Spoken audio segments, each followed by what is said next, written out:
Irmãos, seguindo ainda, falando sobre a questão, um grito, artigo definido.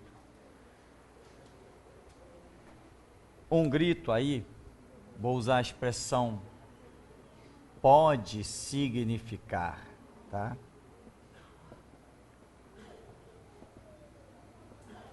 Um grito pode significar uma fonte. Por exemplo, esses dias eu recebi um e-mail de uma pessoa que, caramba, faltava pouco me abraçar pelo computador.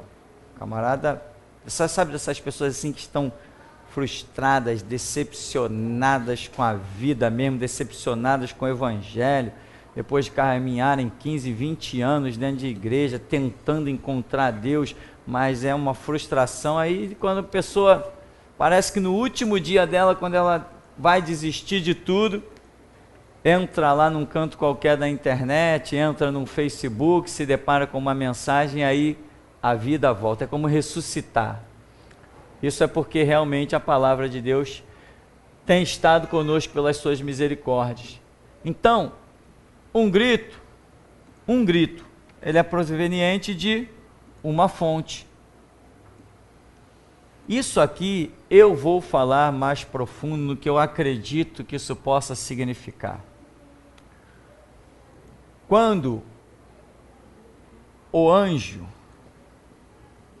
chegou acho que foi em 2001, aqui nesse ministério, quando o anjo chegou, não tinha nada dessa construção aqui, nós estávamos lá embaixo, no chãozinho de terra.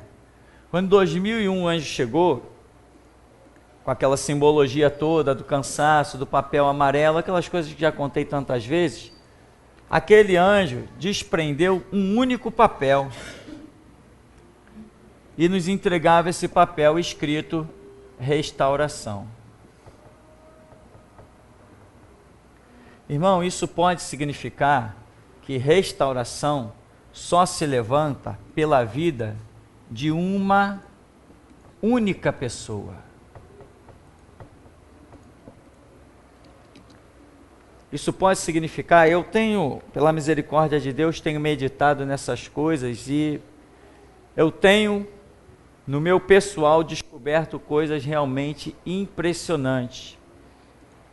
E infelizmente, porque essas coisas são tão reais e inflexíveis, sem margem para um mais ou menos, tem que ser uma coisa bem perfeita, nós também acabamos vendo que muita gente vai se perder, muita gente não vai alcançar o ministério da restauração. Muita gente por aí vai ignorar os fatos, porque a voz da restauração é uma coisa muito radical. Então, o anjo entregava um único papel escrito restauração. E isso pode significar que é uma única pessoa. Quando você vê no tempo de Elias, só tem Elias. Quando você vê no tempo de Jeremias, com aquela mensagem, só tem Jeremias. Um camarada que vai para a porta do templo e vê o povo todo vindo e diz assim: o que vocês vêm fazer aqui? O que adianta vocês levantar essas mãos aí sujas, imundas, manchadas de sangue?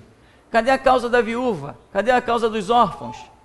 Vocês dão sentença por suborno e tal. Jeremias, quer dizer, uma loucura. Quando nós vemos João Batista, também não vemos outro. Então você vê que os pontos de restauração que são levantados ao longo da história, no caso aqui de Israel, eles são pontos únicos. É por isso que não adianta falta de humildade nem soberbia. Um me mandou um e-mail dizendo assim: pastor, isso aí também negócio é restauração mesmo, eu vou preparar também os meus vídeos, eu vou preparar isso. Eu falei, não perca tempo de fazer isso. Não adianta você perder tempo de fazer uma coisa que já está feita. Mas é o orgulho do ser humano que o destrói. Irmão, eu não prego o meu evangelho, eu prego o evangelho de Jesus Cristo. Quando alguém me escreve algum e-mail, caramba, pastor, aquela pregação, eu estava na sepultura e saí. Já recebi e-mail de pessoas dizendo assim, pastor, eu estava doente, eu tinha um problema assim, assim, assim. Quando eu ouvi a sua mensagem, eu fiz uma oração e naquele instante eu me senti curado e estou curado até hoje. A minha esposa já me levou no médico, eu fiquei curado. Meu irmão, isso para mim é uma glória, mas não minha. É uma glória do meu Senhor. Eu me alegro, me regozijo por saber que estou servindo a um Deus vivo, mas eu não sou Deus. Então, muitas vezes falta essa humildade. As pessoas querem criar, mas quando Deus já criou um caminho para operar, nós só temos uma opção: ou estamos dentro do caminho, ou estamos fora dele. Não adianta eu inventar moda. Então, muita gente não tem humildade, essa é a verdade, não tem humildade para se enquadrar na voz da restauração, que é uma fonte única. Eu vou dizer uma coisa e aposto a minha vida no que vou dizer. Ninguém no mundo aprenderá restauração se não aprender comigo. Ninguém no mundo aprenderá restauração. Não é à toa que Deus já falou que as mensagens da restauração estão completas. Quem quiser pregar sobre juiz, sobre os sistemas fraudulentos, sobre as aberrações da sociedade, pode pregar à vontade, mas pode ter certeza que se procurar lá, vai encontrar uma mensagem minha falando sobre isso.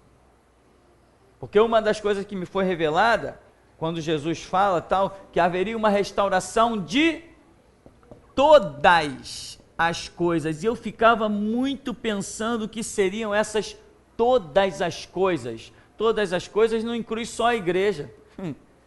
Todas as coisas incluem todas as coisas que você possa imaginar. Tudo que é segmento, tudo que é atitude dentro de uma sociedade. E hoje está tudo pronto. Aí, se a pessoa não tiver humildade para trabalhar com o que já está feito, ela vai criar coisas, sabe com quê? Com falhas. Porque ela não recebeu de Deus. Aí, assiste lá os meus vídeos e depois vai para a internet repetindo as minhas palavras. Irmão, eu assisti um vídeo de um rapaz de outro estado. Era incrível, porque você sabe que cada um de nós tem a sua própria característica linguística, né? Nós usamos parafraseados e certas palavras que ninguém faz igual. É como uma impressão digital. Cada um tem a sua forma de falar, cada um tem o seu vocabulário próprio. Tanto que existe aí alguns exames, como a escrita grafotécnico e o exame de voz, como é que chama? Né? Quando uma pessoa vai para ver se a escrita é da pessoa, faz o exame grafotécnico.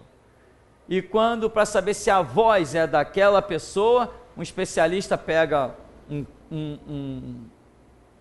um pedaço de uma gravação com a voz da pessoa e compara com outra, porque a maneira de respirar, as palavras que se repetem, aquilo ali tem uma semelhança incrível. Eu peguei um vídeo de uma pessoa de outro estado, do Nordeste brasileiro.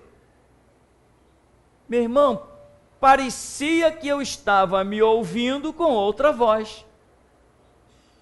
Para que isso? Para que essa exibição? É que nem o tal de Rubens. Camarada, porque está aqui, nós pesquisando, nós descobrimos que nós, cara, diz logo que você pegou o trabalho de outro e pronto. Acabou a história. Joga as pessoas para a fonte. Não, pega o trabalho de quem já fez, pirateia e vai para a internet vender CDzinho. E quer que Deus esteja na vida do cara. Não está mesmo, se tiver só se for para amaldiçoar. Então, a pessoa quando faz as coisas da sua própria cuca, da sua própria cabecinha, meu irmão, vai apresentar falhas. Nós temos um dos estudos mais criticados, e não é o casamento versus registro de casamento, não é esse, mas é um estudo chamado jejum. O fim do jejum. Eita, estudozinho criticado. Esse estudo provoca tanto a ira das pessoas que só em a pessoa ler o título, ela já está mandando e-mail para mim. Só em ler o título. Que é isso, pastor? O fim do jejum e blá. Aí vem com um monte de pergunta e um monte de citação de texto bíblico. Eu estou vendo que os textos bíblicos que ela está citando, eu já dou explicação deles todinhos lá dentro do estudo. Ou seja, a pessoa nem leu o estudo, porque só o título já revolta. Afinal de contas, a igreja vem há 1.500 anos jejuando. A igreja vem há 1.500 anos ficando sem comer, colhendo úlcera, gastrite e anemia. Aí vem eu agora, em pleno fim da era da igreja, com o estudo Fim do Jejum. Resultado, esse estudo já foi examinado por pastores assembleianos, batistas e presbiterianos. O pastor da assembleia, ele não se conteve, ele pegou esse estudo e ele mesmo me mandou um e-mail dizendo, não discordando, na bronca comigo, ele falou assim, eu não consegui reprovar o teu estudo, mas eu mandei ele para o Centro de Pesquisa, como é que chama? CACP. Um centro de pesquisa lá, centro de pesquisa apologética, que tudo que está contrário da Bíblia, eles fazem um trabalho criticando o trabalho que foi feito. Mandei o teu estudo lá para o CACP, estou aguardando a resposta. Falei, perfeitamente, quando chegar a resposta, eu espero que você tenha a humildade de me comunicar. Aí ele falou assim, pode deixar. Passou 3 meses, um dia eu abro o e-mail, está lá o camarada. Pastor, eles falaram que não tem como reprovar o teu estudo. Eles não encontraram falha no teu estudo. Um centro de pesquisa que vendem revista, livros, DVDs, é um centro de pesquisa que faz folhetos para vender no mundo inteiro, é um baita de um centro de pesquisa. Eu faço um estudo intitulado Fim do Jejum, um camarada revoltado vai lá, manda para eles, e depois vem dizer, pastor, eles falaram que não tem como reprovar o seu estudo. Claro que não tem, meu irmão. É lógico que não tem. Não foi eu que fiz. Se fosse eu que tivesse feito, eles teriam como reprovar, eles achariam um erro naquele estudo, eles achariam um ponto que eles fossem examinar teologicamente, historicamente, eles diziam, está errado. Mas eu menciono várias passagens bíblicas, jogo elas por terra, tem coisas que eu digo que não foi dito por Jesus, eu provo que não foi Jesus que disse, tem palavras ali de jejum que eu provo que não existe no original. Ora, eles são um centro de pesquisa, eles não sabem. Se eu aqui sei, que dirá um centro de pesquisa cristã.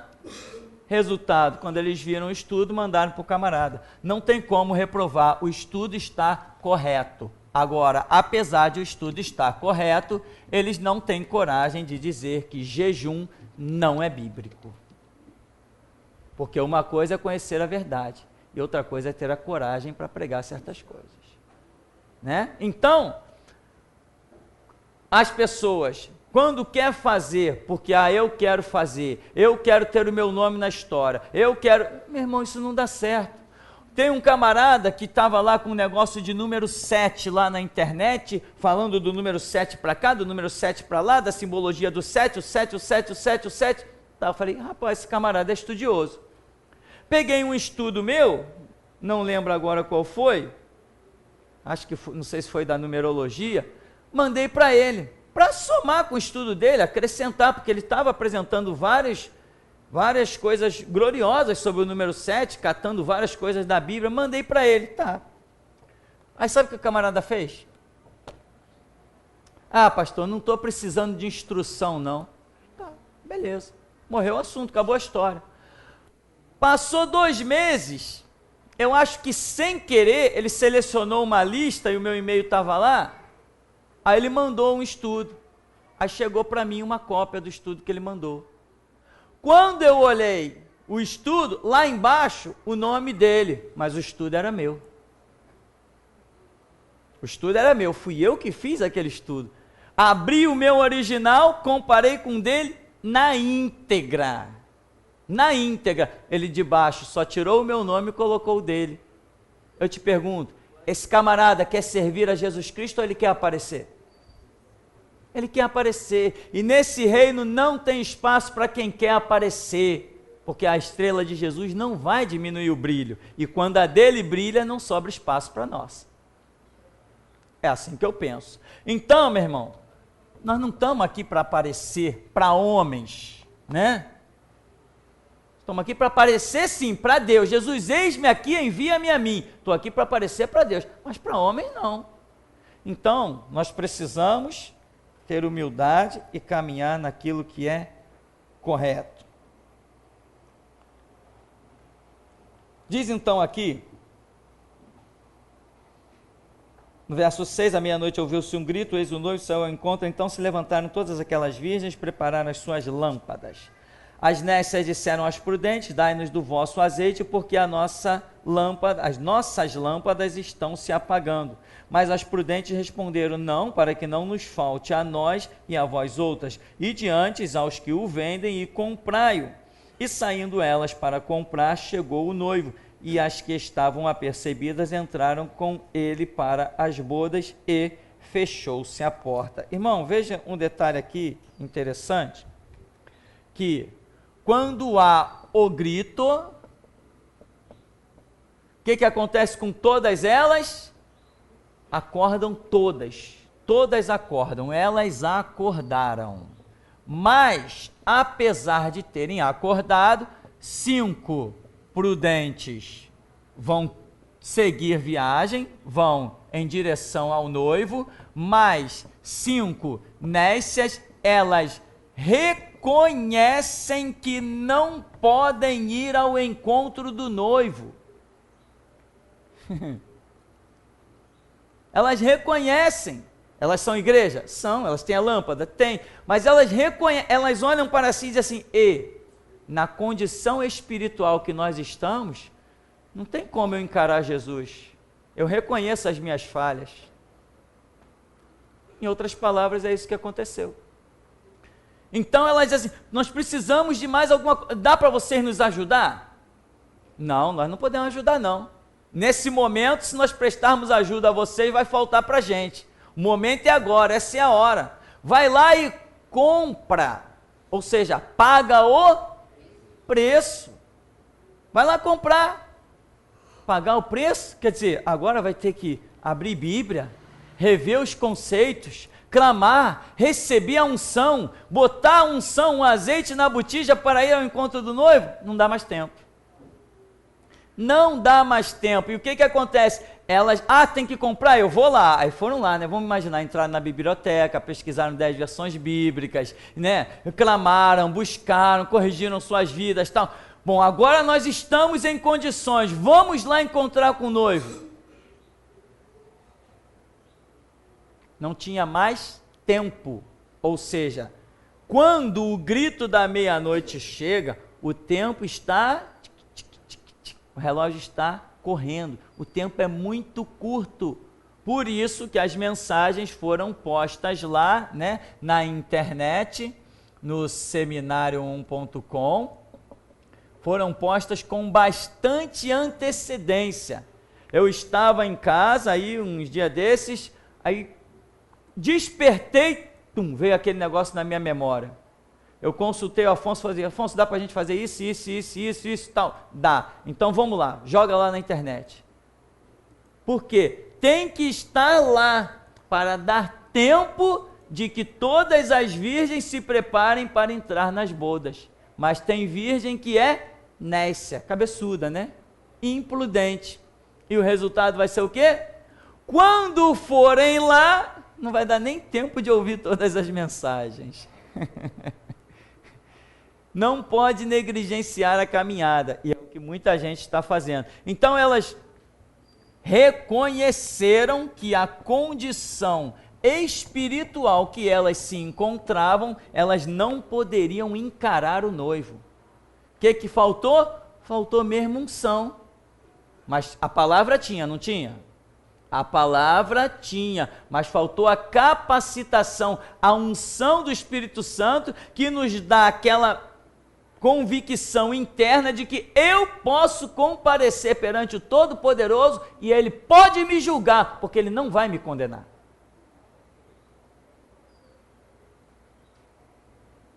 Isso não se conquista da noite para o dia. Isso não se conquista da noite para o dia, né? Eu costumo pregar aqui nesse púlpito e dizer o quê? Deus pode me julgar, porque eu sei que estou limpo. E quantos podem dizer isso? Deus pode... Não, mas eu tenho que me corrigir, né? Não, eu sei que eu tenho um pecadinho lá debaixo do tapete. Não, mas caramba, aquilo que eu deixei atrás do armário. Tá. Meu irmão, isso não passa na minha cabeça. Se o diabo aparecer na minha frente, eu atropelo ele. Não quero nem saber com que arma ele vem, se ele vem pelas minhas costas, se ele vem pela frente, se ele vem por baixo. Eu sei que eu atropelo ele. Por quê? É a convicção que eu tenho perante Deus. Os inimigos podem armar, pode ser ele delegado, promotor, traficante, líder do comando vermelho, do comando branco, cor-de-rosa, pode ser o que for, tô nem aí, porque eu tenho convicção do Deus que eu sirvo, e Ele não é homem que mente, nem filho de homem que se arrepende, falou que 1000 vai cair ao meu lado, 10.000 à minha direita, eu não vou ser atingido. Isto não se conquista da noite para o dia, isso tem que ter caminhada, tem que pagar o preço, tem que ter experiência, tem que pagar o preço, mas na hora que houver o grito, não tem mais tempo para tudo isso. Você tem que estar pronto. Então, reconheceram, foram em busca da unção, ou seja, do azeite, que lhes capacitariam, talvez até tenham conseguido, vamos falar esse conseguido aí, talvez entre aspas, né, que a situação espiritual talvez nos fuja um pouco do discernimento aqui, talvez tenham até conseguido, mas quando retornaram ao ponto de encontro, já era tarde demais, ou seja, depois que o grito da meia-noite soar, não haverá mais tempo para se preparar. Amém? Depois que o grito da meia-noite soar, não haverá mais tempo para se preparar. Hoje, nós não estamos na meia-noite. Não estamos na meia-noite. Nós estamos apenas no começo da noite. Vamos dizer que nós estamos no comecinho, no cair da tarde. São 18 horas. Daqui a pouco vai ser 19, 20, 21, 22, 23, até 0 hora. Então nós estamos caminhando por aqui, olha. A Voz da Restauração começou em 2001. Não sei, talvez a gente ainda esteja aqui nas 18 horas. Mas vai chegar uma hora que nós vamos chegar lá, na meia-noite dos tempos. Quando chegarmos lá, quem não se preparou neste período até lá, não terá tempo para se preparar quando chegarmos lá. Bom, isso tudo pode parecer uma loucura, né? Mas, como eu costumo dizer, né? E se for verdade, né? Para encerrarmos aqui, diz: mais tarde chegaram as virgens nécias, clamando: Senhor, Senhor, abre-nos a porta. Mas ele respondeu: em verdade vos digo que não vos conheço. Vigiai, pois, porque não sabeis o dia nem a hora em que vem o seu Senhor. Então, irmão, voltaram, bateram na porta, o que ele disse? Eu não conheço. Ué, não conheço? Mas ele antes não tinha chamado de igreja? Ele não disse que era igreja? Como é que agora não conhece? Esqueceu? Ou seja, quando fechou-se a porta, mudou-se a dispensação. A partir daquele momento, Jesus não reconhece mais quem estava vivendo em condições anteriores. Ele só reconhece agora quem estiver vivendo dentro dos seus novos projetos. E eu disse isso mesmo, novos projetos, porque tem gente que pensa que Deus é aquele camarada que não evolui. tudo evolui. E Deus tem um plano desde a fundação do mundo e ele é único. Não. O plano de Deus sofre mudança ao longo dos anos. E é por isso que hoje nós estamos na Voz da Restauração. Não estamos mais na era da evangelização, né? Às vezes tem uns camaradas que conhecem nossos trabalhos e dizem assim, pastor, agora eu estou fazendo o trabalho porque as tuas mensagens me levantaram, me despertaram, agora eu estou saindo para a evangelização. Eu digo assim, volta, pode voltar, esqueça a evangelização. Quem conhece Voz da Restauração não é mais evangelista, nós não evangelizamos. Nós não pregamos mais para salvar idólatra, espírita, macumbeiro, satanista. Se isso cair na rede, sorte dele. Mas nós não estamos lançando a rede para eles. O lançamento da rede agora é para as igrejas que estão... Lembra quando a gente fazia aquele zezinho assim, na revista em quadrinho, né? O personagem estava dormindo, vinha um monte de zezinho assim, né? Nós agora estamos lançando a rede para quem está dormindo, que é igreja, não para salvar o satanista, o católico, ou seja lá o que for. Esses se caírem na rede, meu irmão, sorte deles. Nós não evangelizamos e ponto final. Esta é a ordem de Jesus Cristo para mim, eu não evangelizo. Você já pensou aquela mensagem que ficou com o nome de... Sábios desequilibrados? Quem ouviu a mensagem? Sábios desequilibrados. Você acha que uma mensagem daquela vai trazer alguém para Cristo? Aquilo é mensagem para quem não conhece Jesus? Não é mensagem, meu irmão. Aquilo não é mensagem para quem não conhece Jesus. Nós não evangelizamos e ponto final. Jesus não nos dá mais mensagens de evangelismo. Amém? Temos alguma pergunta nesta manhã? Não? Tem?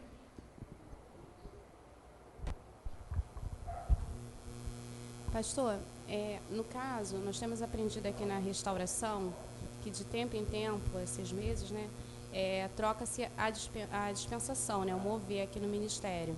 Diante disso que o senhor acabou de explicar, fechou-se a porta, mudou a dispensação, Jesus está tratando de uma nova forma. Estamos vivendo essa dispensação agora. Jesus ele requer um posicionamento de nós nesse momento.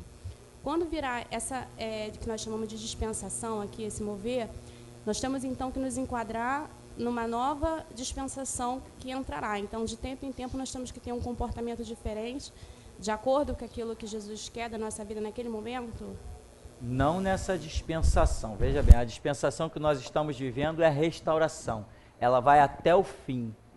Todos nós que estamos vivos hoje sobre o planeta Terra, temos que nos enquadrar nesta dispensação chamada hoje restauração. Ela vai até o momento em que vai se dizer fechou-se a porta. Que momento é esse que fechou-se a porta? Arrebatamento, tá? Então nós temos que estar vivendo restauração para sermos arrebatados. Quem não estiver vivendo restauração não será arrebatado.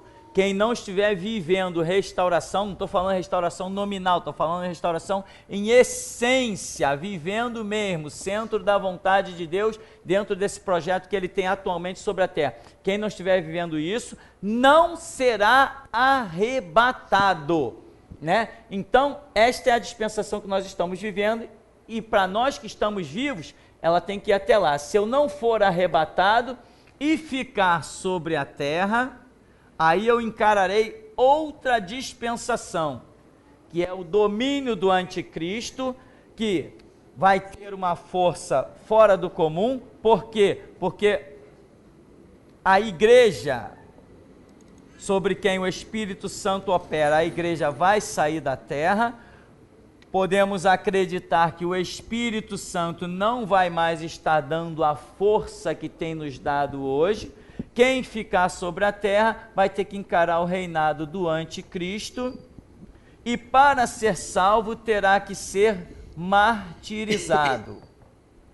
Ser martirizado sem a graça do Espírito Santo, somente pela força de um conhecimento que eu sei, a igreja foi arrebatada, então Para eu ser salvo agora, eu tenho que ser martirizado pelo império do anticristo. Mas eu não tenho a graça de Deus que me capacita a este martírio.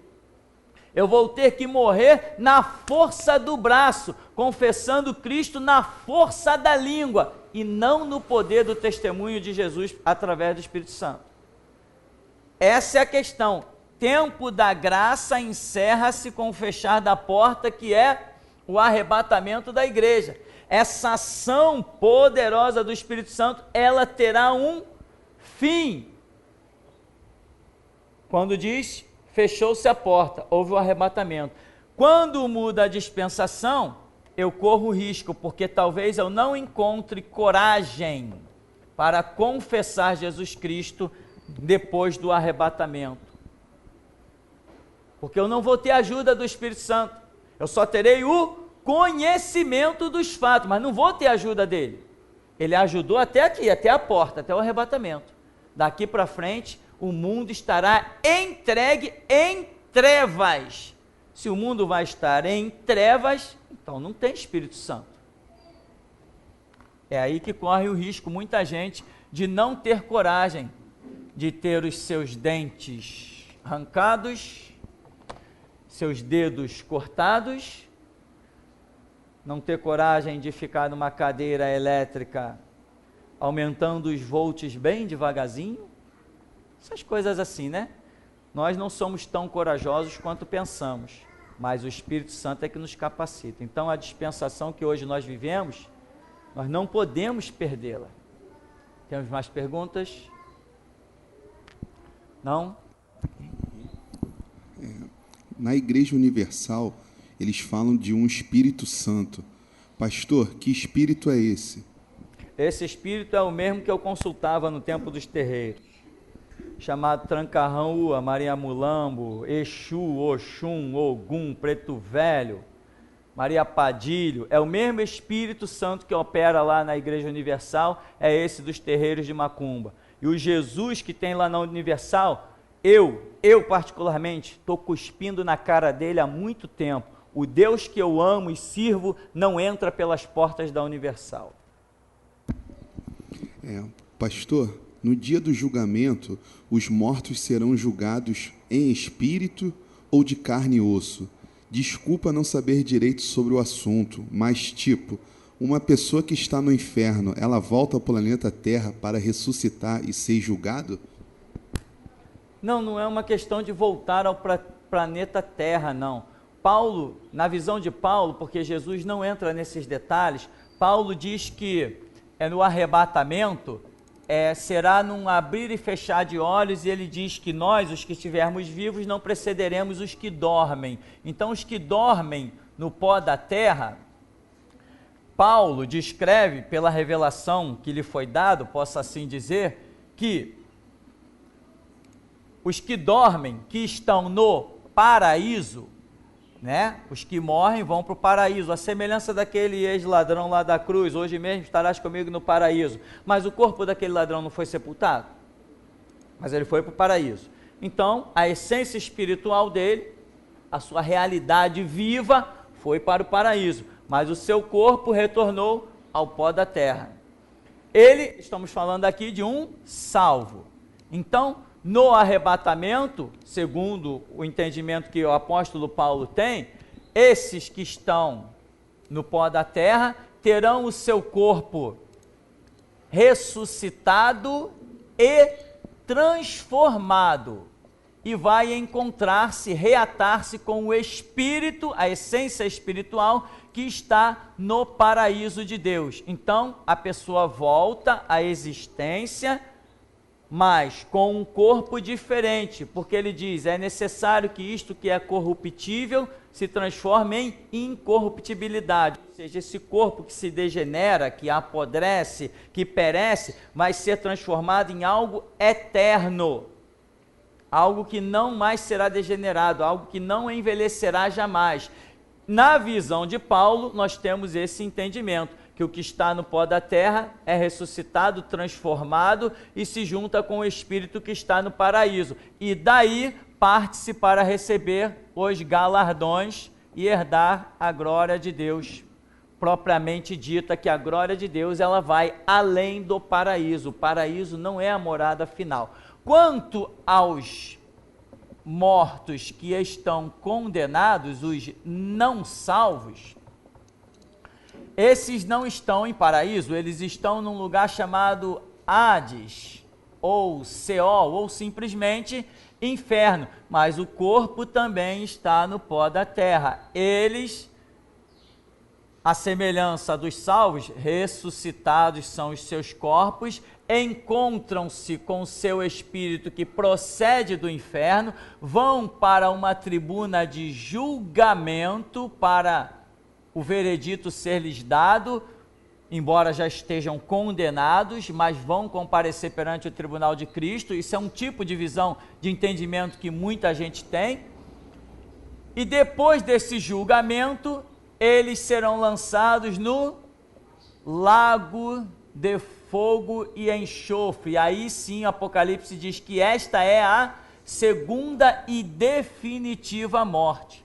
Porque a primeira morte é quando o corpo morre. E a segunda morte é quando a essência espiritual morre. Morte significa o quê? Separação, ou seja, é quando eles definitivamente estarão separados de Deus. Isso é chamado a segunda morte. Então, esse é o cenário que nós temos por algumas passagens bíblicas, é aquilo que nós entendemos. Tinha uma outra parte, a pergunta? Que ele diz assim, uma pessoa que está no inferno, ela volta ao planeta Terra para ressuscitar. Ah, sim, é isso então. Não volta ao planeta Terra, não volta ao planeta Terra. A essência do corpo, embora Paulo não entre em detalhe quanto aos condenados, teologicamente, por uma questão de comparação, crê-se que a semelhança do que acontece com os salvos também vai acontecer com os perdidos. Não é nenhuma questão de narrativa bíblica, tá? Porque não existe muita base para isso não, mas por uma questão de, analogicamente falando, comparando os fatos, nós chegamos a esse entendimento, que pode ser que estejamos até errados nessa questão dos perdidos, mas não faz nenhuma alteração à doutrina do Evangelho. Qual o verdadeiro nome de Jesus? O nome Jesus é uma adaptação para o português de um nome hebraico? E pode ser isso, Yehoshua, Yeshua ou Jesus? Não faz diferença nenhum desses nomes. Nós não servimos um nome. Nós servimos um conjunto de regras e princípios. Entende? Então, Jesus não falou, aquele que tem o meu nome, este é o que me ama. Ele não falou isso. Aquele que tem os meus mandamentos e os guarda, esse que me ama. E esse que tem os meus mandamentos, eu e o Pai nos manifestaremos a ele. Então, nós não seguimos um nome, nós seguimos um princípio.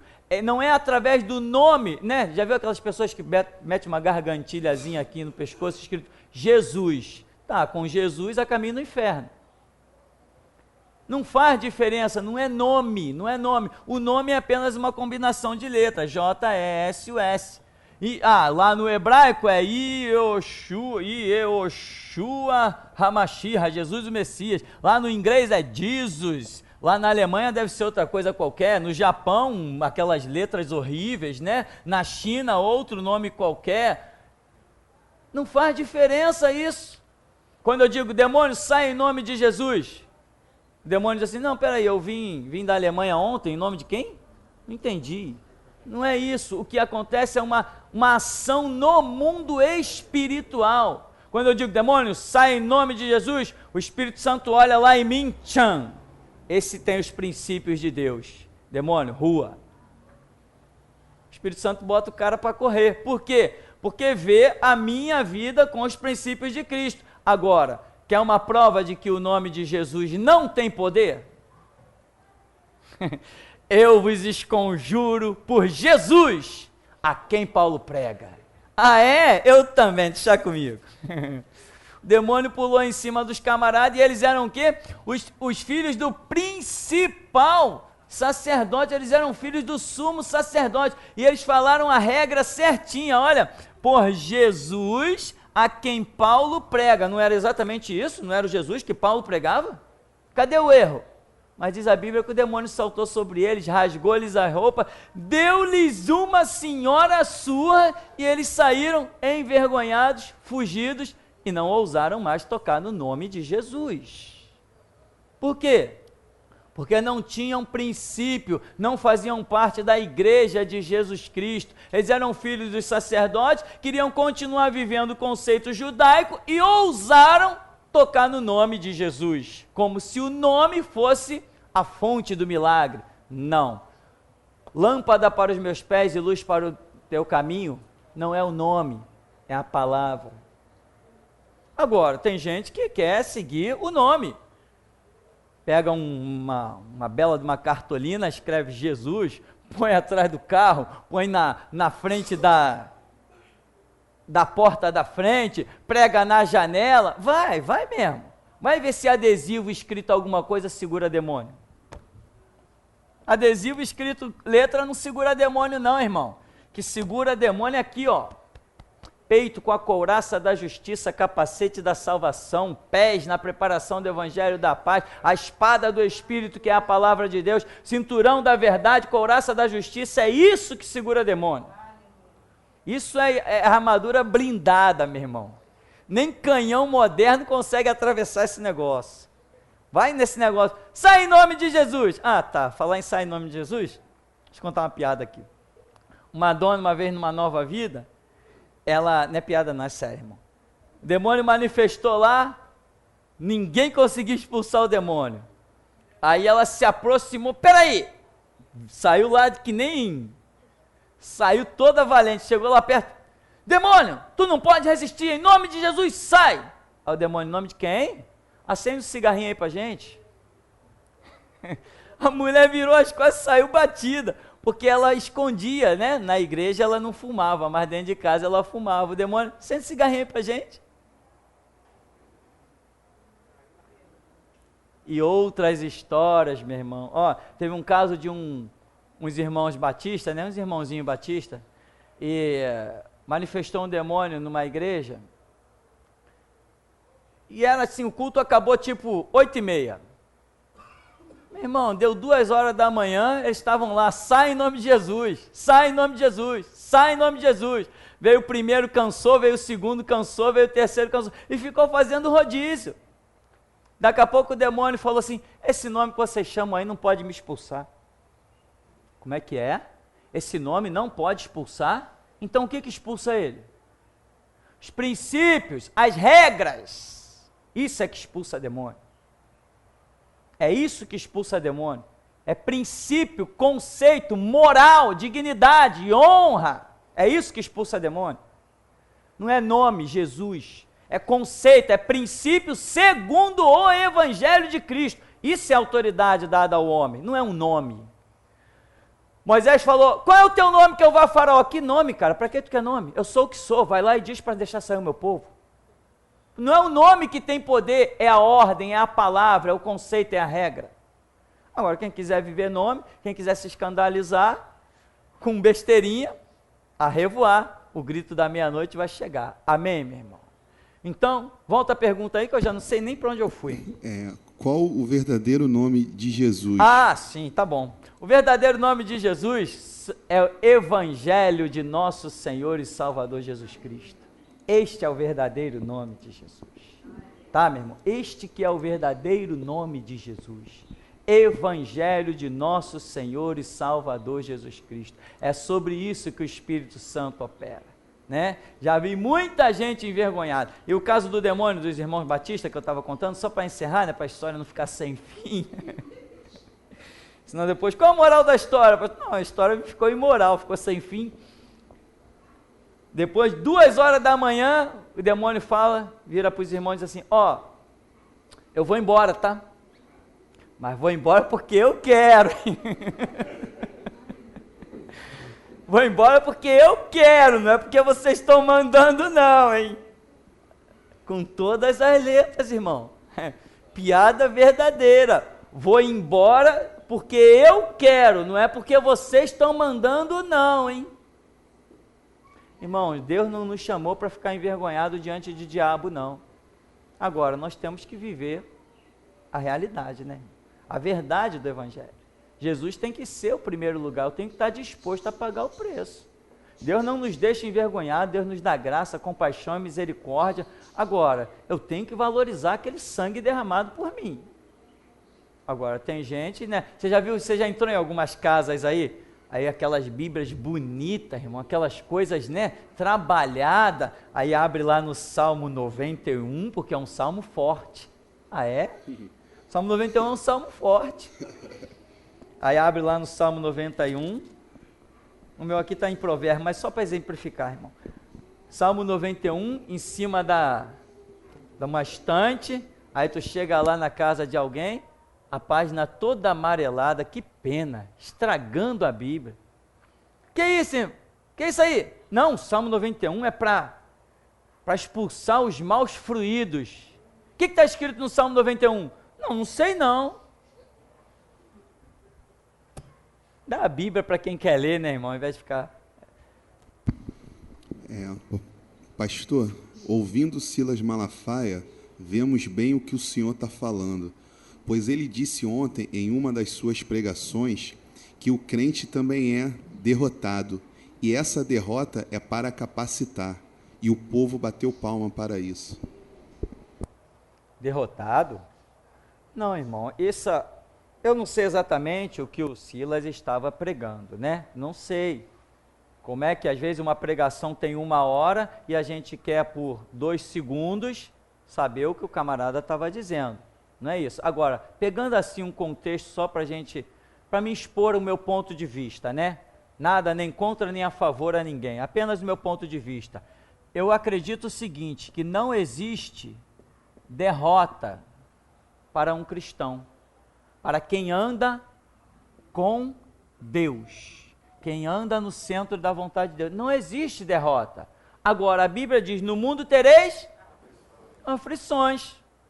Por exemplo, eu conheço um homem na Bíblia que Deus falou que ele era homem íntegro, reto, temente a Deus e que se desviava do mal. Como era? Quem chamava esse homem? Esse homem era Jó. Homem íntegro, reto, temente a Deus, desviando-se do mal.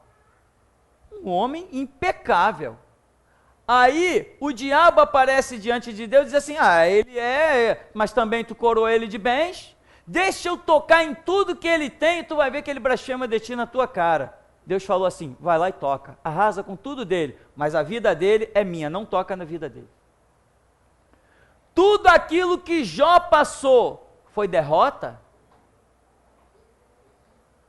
Então, para mim não foi derrota aquilo que Jó passou, não foi derrota. Agora, um homem íntegro, reto, temente a Deus, se desviando do mal, passou por coisas terríveis. Diz a Bíblia que ele pegava um casco de telha, uma pedra, para poder coçar suas chagas. Imagina como aquele homem estava. Os seus amigos, quando foram visitá-lo, que o avistaram de longe, ele era irreconhecível. Chegaram diante dele e durante dias os amigos de Jó não conseguiram pronunciar uma palavra, porque olhavam para ele, não tinham forças de dizer nada. Sentaram em volta dele e não ousaram pronunciar uma palavra para Jó, durante dias, porque o estado de Jó era indescritível. Foi derrota? Não. Quando nós estamos no centro da vontade de Deus, e Deus traz sobre nós, sejam montes ou vales, sejam vitórias ou como Jó, aparência de derrota, não, nada é derrota, porque a Bíblia diz que todas as coisas cooperam juntamente para o bem. De quem? Daqueles que amam a Deus. Quem ama a Deus não conhece derrota, conhece experiências. Eu penso assim, não existe derrota para nós, existem experiências. Ouviu Valdomiro dizer que comer a carne e comer o pão é cumprir a Santa Ceia, e misturou tudo, pão com carne e etc. Essas são as igrejas que estão lotadas. É uma maneira de mexer com o sentimentalismo das pessoas, né? Pega um texto bíblico que não foi nem dito por Jesus, e aí cria esse sentimentalismo todo e arrebanha um monte de gente. Aí chega lá dentro da igreja, irmãos, este é um domingo especial, é o domingo da Santa Ceia do Senhor. Então você também tem que trazer uma oferta especial. Ah, irmão, quem não conhece isso? Quem não está careca de ouvir essas coisas aí, né? Mexer com sentimentalismo. Eles são bons nisso. Pastor, tem noite que eu não consigo dormir. Fico andando dentro de casa sem saber o que fazer. Vai orar. Aproveita e vai orar. Quem sabe Deus não está querendo dar uma experiência, né, irmão? Pode ser, vai orar, vai falar com Deus, vai se ligar, vai num cantinho, louva a Deus, adora a Deus. Senhor, o Senhor tem alguma coisa para falar comigo? Por que o meu sono foi embora? Porque o que acontece? Eu conheci pessoas, irmão, que tinham um ministério de intercessão na madrugada. Pessoas que eram levantadas claramente, conheci casos de pessoas até acordadas por anjo. O anjo chegar na cabeceira da pessoa, tocar. Quando a pessoa acordava que olhava o anjo, ele sumia. Era a hora dela orar. Porque o ministério de intercessão, irmão, é algo poderosíssimo. É algo poderosíssimo. Então o ministério de intercessão é uma realidade. Eu conheci pessoas com chamado de intercessão para a madrugada. E o interessante é o seguinte, quando a pessoa acorda naquele horário de orar, o sono some. Que a pessoa diz assim, caramba, não vou dormir nunca mais na vida. Some o sono. Aí ela vai orar, ora, quando ela termina de orar, apaga de novo. Isto é ministério de intercessão. Então, se uma pessoa está acordando pela madrugada, enfim, o que quer que aconteça nas nossas vidas, vamos orar, vamos buscar em Deus respostas, vamos crescer, né?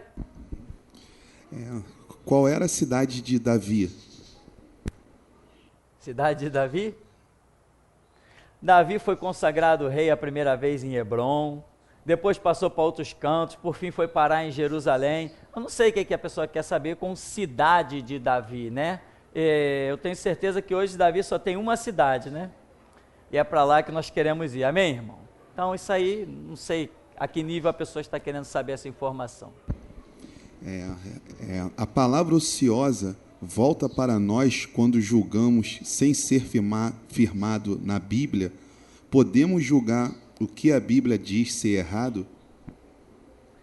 Nós não podemos julgar nada. Nós, seres humanos, não temos autoridade para julgar. Quem julga é a palavra de Deus, tá?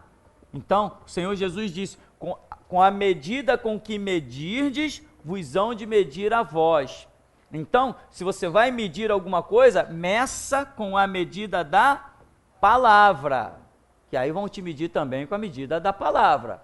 A verdade é um prumo inflexível. Então, nós não somos Deus, nós não podemos julgar. O que nós podemos fazer é pregar o que Deus nos dá a pregar, é falar o que Deus nos dá a falar, mas julgar pelo que eu acho certo e o que eu acho errado, eu vou para a cova. Eu não estou neste mundo para falar que uma coisa é certa ou errada pelo que eu penso, mas eu estou sim para apresentar o prumo da palavra, e é a palavra que determina o que é certo e o que é errado. Então, se eu estiver julgando, eu vou para a cova. É regra bíblica. Eu não posso julgar ninguém. Eu tenho que, se existe uma situação ali, uma situação X, aí eu vejo que a Bíblia mostra a respeito daquilo uma situação Y. Opa, eu posso pregar o prumo da palavra e trazer sobre essa situação. E aí eu vou poder falar que a Bíblia diz assim, assim, assim. Portanto, à luz da Bíblia, aquela tal situação está errada. Mas não sou eu quem diz o que é certo ou errado. A minha mente não é uma mente capacitada por Deus para determinar o que é certo e o que é errado. eu tenho que colocar a minha mente cativa à obediência e à palavra de Deus, e uma vez com o prumo da palavra, aí sim eu acho o caminho do que é certo e do que é errado. Então, cuidado, isso é interessante, porque muito cuidado com esse negócio de eu, o homem, com o que eu penso, com o que eu acho, dizer o que é certo e o que é errado. Hoje tem um monte de gente dizendo que eu sou maluco. Restauração não existe nada, Jesus não vai voltar nada no século 21, que eu só prego loucura, que eu incito ódio. Tem gente aqui nesse ministério que está aqui há 10 anos. Eu não vejo essas pessoas com ódio de ninguém. Se eu prego ódio, eu não vi ninguém aqui espancando o homossexual no meio da rua. Eu não vejo ninguém aqui tacando pedra na casa de católico. Eu não vejo ninguém aqui parando o espírita no meio da rua para sair no braço. Ué, eu prego ódio, eu estou aqui no ministério há 13 anos e eu prego ódio, não tem ninguém aí com ódio de ninguém? Cadê o ódio, então? Já que eu prego ódio, era para pelo menos ter alguém aqui armado, marginal, dando tiro em alguém. Nós não vemos nada disso, cadê o ódio que eu prego? São pessoas que estão julgando as coisas de acordo com a sua própria mente, com as suas próprias concepções, e não pelo prumo da palavra de Deus. Então nós não podemos julgar, nós temos que buscar o que diz a Bíblia. Pastor, uma mãe de santo disse que queria fazer macumba para mim, pois eu disse que pombagira é demônio. Como eu devo proceder? Irmão, veja bem, uma coisa tem que proceder, né? Saber que, como diz alguns, o que vem de baixo não me atinge, né? Esse é um proceder normal. Agora, existem muitas maneiras de eu falar a mesma coisa. O que eu preciso é seguir a direção de Deus. Não adianta eu sair por aí gritando, sem uma direção, que não sei o que é demônio, ou pegar uma pessoa que vai passando perto de mim, tu é um adorador do diabo, e partir para o braço com o cara, braço entre aspas. Que lucro tem disso? Agora, se eu chegar, se o camarada dá a brecha, dá a oportunidade, eu oro, eu busco em Deus, chega uma hora que Deus me inspira a dizer para ele, rapaz, tu está servindo ao diabo. Ele vai dizer assim, que isso, cara? Que papo é esse? Poxa, cara, olha só, tu está servindo ao diabo. Quer conhecer a palavra de Deus? Olha aqui, ó, diz isso, isso e isso. Está vendo o que tu está fazendo? Tu está invocando os espíritos dos mortos. A Bíblia diz que isso é Satanás. Olha, houve a queda de Lúcifer e tal, e tal, e tal, e esses anjos caídos viraram demônios. Se eu apresento, não adianta eu dizer tu serve ao diabo e dou as costas e parto para a briga. Tá, se eu digo que o camarada serve ao diabo, eu tenho que apresentar solução para ele. Não adianta eu dizer que o camarada, tu está a caminho do inferno. Aí ele diz, eu estou a caminho do inferno? Eu faço o que então? Não sei, dá seu jeito. Então eu preciso sim ter equilíbrio para falar as coisas na hora certa. Existe um mover de Deus, Deus tem seus projetos, Deus quer nos usar. Agora, eu tenho que ter plena consciência de que eu só tenho que agir de acordo com um mover do Espírito Santo. Se eu agir fora desse mover, eu crio uma guerra desnecessária. Quando eu ajo dentro do mover do Espírito Santo, eu crio uma guerra necessária. Tá, irmão? Então, muito cuidado só com isso, né? E falou, o negócio é não ter medo de nada, nem de ninguém, orar, buscar em Deus as oportunidades, porque Deus continua salvando sobre o planeta Terra. Pastor, quando a Iurde fala do Espírito Santo, eles estão pecando contra o Espírito? E os que estão ali enganados, estão pecando? Irmão, a Bíblia diz que quando um cego guia outro cego, ambos cairão na cova. Muita gente, eu entendo esse lado bom do nosso coração, mas a realidade é essa. Jesus falou, se um cego guiar outro cego, ambos vão cair na cova, irmão. Nós temos que glorificar a Deus que de alguma maneira Deus nos alcançou, nós demos ouvidos e escapamos daquele caminho de cova. Agora, eu acredito que todo mundo tem as suas oportunidades. Por exemplo, nós distribuímos 10.000 CDs por dentro de Universal. Distribuímos mais disso, mais do que isso. Só eu aqui distribuí 10 mil. Teve pessoas aí, o irmão Francisco comprou um duplicador de 12 bocas só para duplicar CD e DVD e distribuir pela Universal. Fizeram vários trabalhos, sei lá quantos foi mais de 20 mil de CD e DVD distribuído pelas igrejas Universal. E tinha gente, sabe, fazia o quê? Se ofendia, queria bater, queria espancar, quando assistia, corria atrás dos irmãos no meio da rua, corria em termos, né? Pressionava, vinha criar tumulto. Eu fui chamado lá no Meia, no fórum do Meia, recebi um monte de carta. Um dia eu cheguei lá, quando eu cheguei lá, acusação, apareceu um pateta lá da Universal, acompanhado de um advogado da Universal, para apresentar uma queixa contra mim, contra perturbação de culto, num endereço lá que eu nem sei onde é, nunca pisei naquele negócio lá. Aí o que ele apresentou como prova? Um DVD meu. Eu falei assim, mas é por isso que me chamaram aqui? Eu pensei que fosse coisa séria. Aí a atendente, a auxiliar lá, escrivã, abriu um olhão, falei, por favor, foi por isso que vocês me chamaram aqui, para essa palhaçada? Não, porque há uma acusação, queremos saber se tem acordo. Eu falei, que acordo o quê? O que tem aí para assinar, para dizer que eu compareci aqui? Não tem acordo? Que acordo nada? Isso é uma palhaçada, satanismo. Me dá o papel para assinar. Ela botou o papel lá, assinei, pronto, tchau, posso ir embora? Tá, eu pensei que fosse mais importante. Vai ser chamado de novo. Falei, não me chama não que eu não venho.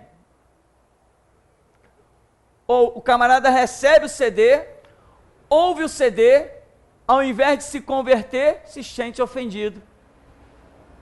E quer destruir uma fonte que ele não foi capaz de identificar, que ele não pode destruir essa fonte. Essa fonte é muito maior do que ele. Então, nós temos dado, Deus tem dado oportunidade a todo mundo.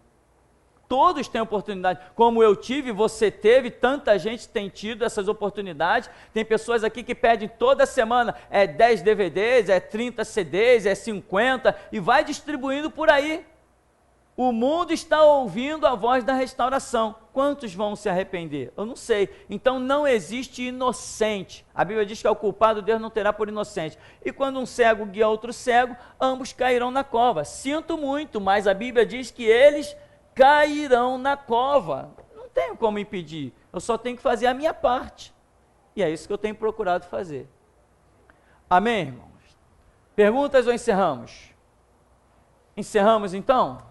Vamos ficar por aqui, vamos agradecer ao nosso Deus, único e verdadeiro.